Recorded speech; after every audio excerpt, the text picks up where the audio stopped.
When media criticizes the president, people say, if they're sympathetic to the president, we have Trump derangement syndrome. But back here in reality, it's derangement when the president of the United States says that Putin is the enemy. No, this is what's happened here. Thoughts straight in reality. The president says Putin is not the enemy. A free press is the enemy. That kind of statement makes the Manchurian candidate seem like Citizen Kane. And it raises the concern of what is going on in his head.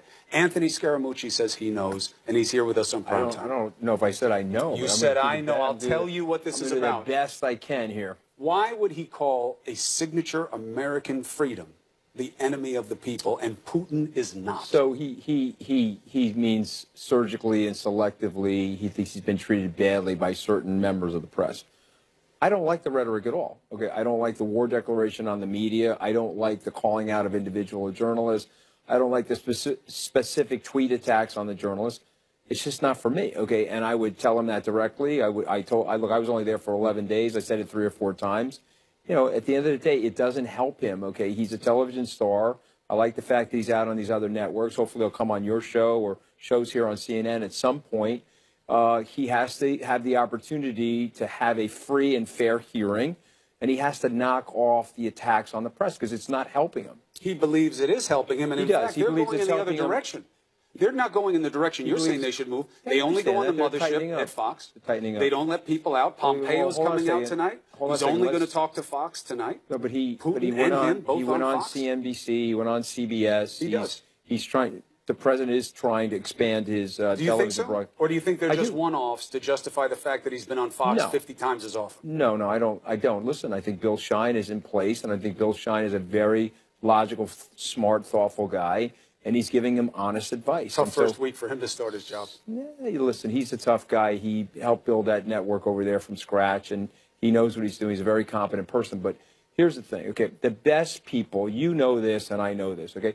If an employee of mine walks in and tells me that I am tall and right, I know I'm going to have a problem with the employee. If they tell me I'm short and wrong, now I know I've got a relationship with the employee, that they're going to be speaking truthfully to me, and they're going to tell me what's going on in the business to make the business better.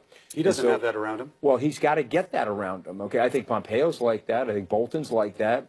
I think Bill Shine is like that. He's got to get those people around him. Then how did Helsinki I think Kellyanne is like that, by the way. And now the problem is I made the biggest mistake. I mentioned 4 people that I like, and so that'll probably hurt those 4 people with the people that don't like me. But it doesn't really... here. I just want to get your sense of what's going on. No, but it matters because we're on the air. But if they have people around him who speak truth to power and tell him what to do, how did Helsinki happen? Lack of preparation was one of the big issues there. And you're going to be sore at me for saying the following thing. You have to sort of work around the president and the president's personality. I'll give you a brilliant example. Not my idea, but someone like Kellyanne. During debate, when he didn't want to prep for the debate, she figured out a way to have lunches, and she figured out a way to insert research and topical talking points for him. So he didn't feel the frustration of going through a debate, sitting there at a mock podium. But a debate is politics, it's BS. I agree. Geopolitical intensity. This is even more an indictment of certain people on his staff, where they should have said, okay, over the weekend we'll ride around on the golf cart with him, we'll sit with him in the study or the suite or wherever he's staying at his beautiful hotel over there, and let's talk a little bit about the issues. And by the way, you're going to be on the world stage with Vladimir Putin, who you're calling a competitor, but many people in our country view as an adversary. And so what we have to do is an adversary. You know that, right? He is an adversary, but let me tell you something. He attacked our democracy. But let me tell you something about Vladimir Putin and Russia and our history with the Russian governments for 1917. We have to figure out a way to collaborate with them. We have to. Right, but both are true. You have to be honest about what they are, and then you find your strategic coordination. But you don't say they didn't attack our election. You don't say he's right and your intelligence is wrong. He could have handled that differently, but he did walk it back. And you, I hope, are wanting to give him some credit, because let's be fair to him. Going to meet with Vladimir Putin, setting up extra meetings with Vladimir Putin are very good things for the world. If we can de-escalate the tension between the West and the Russian government, the Federation, I think that's very good for the world. Yes, I think you think it's very good for the world. But here's the flaw in the argument. You're saying if we can reduce the tensions. I don't know, and speaking to experts in those arenas, they don't understand how you get a better situation out of Putin by forgiving what he does, seeming weak and seeming supple to him. Listen, it wasn't handled well. Okay. And now they're inviting him for a second here's the one. problem. Here's the problem and now, saying though. that was the strategy. But here's the problem now is that, like, there's fraidy cats inside the administration. They're not going to tell the president straight up, hey, man, it wasn't handled well, okay? Not a big deal. We all love you. Let's get to work. Well, let's handle it better the second time. Let's commit to the following thing. You may not agree with me, but I know Jason agrees with me. The president's a very good guy.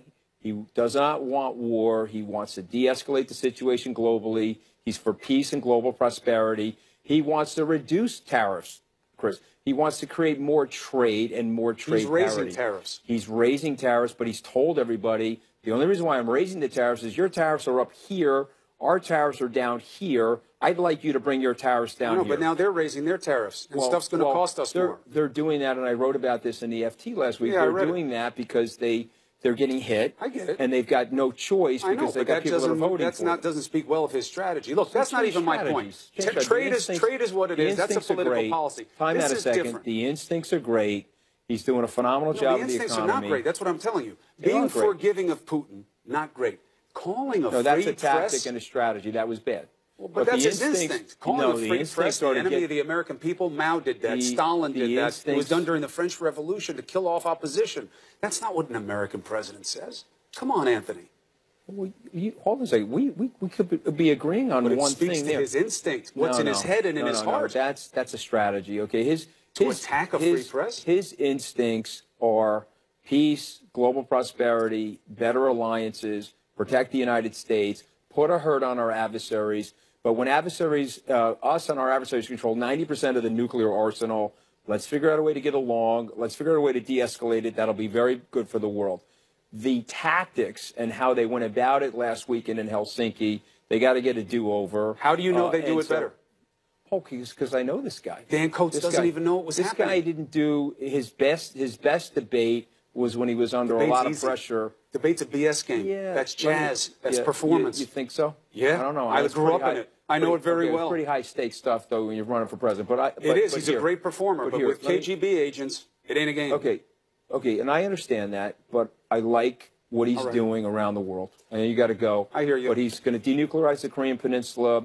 He's going to have a better relationship with the Russian government than the past couple of presidents. Right. And we're going to get a trade deal done, Chris. Right. Hopefully you'll invite me back when we get the trade deal done. So we can discuss that. You're always welcome. I got a list of things I pray for also, but you got to do the actions to make them happen. Let's see what happens with the president. Good to see you. And thank you for raising my seat on behalf of my family members. Pleasure. Finally, you got this special finally at eye parity with you. Special pillow just for you. I'm intellectually way over you, but I'm at eye parity with you. Two people believe that. You and your mom.